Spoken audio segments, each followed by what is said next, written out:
আসসালামু আলাইকুম। আজকের প্রিপারেশন জলপের মিষ্টি ঝাল আচার। তো আমি জলপাইগুলোকে সুন্দর মতো বেছে নিয়ে ধুয়ে নিয়েছি। ধুয়ে নিয়ে পানি ঝরতে দিয়েছি।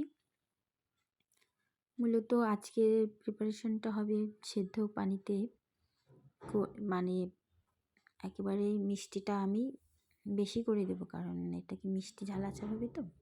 তো তার জন্য আমি একটি বলে পানি নিয়ে নেব।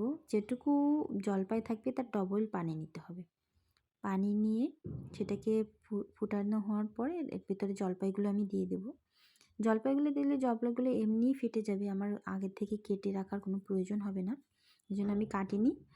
তো আমি ভালো মতো সেদ্ধ করলে এর থেকে ফেটে রসটা বেরিয়ে, টকটা বেরিয়ে যাবে। তো এই পর্যায়ে এসে আমার জলপাইগুলো বয়েল হয়ে গেছে সুন্দর মতো।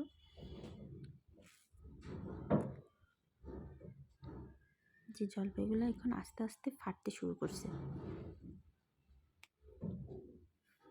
আর জলপাইগুলো সেদ্ধ হবার পর আমি একটি পাত্রে তেল, তেজপাতা, দারচিনি সব কিছু দিয়ে এটাকে ফুটিয়ে নিয়েছি।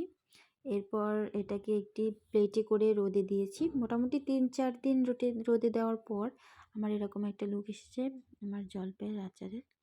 তো এটা খেতে খুবই মজা হয়, মিষ্টি আর ঝাল, তো বেশ ভালোই লাগে।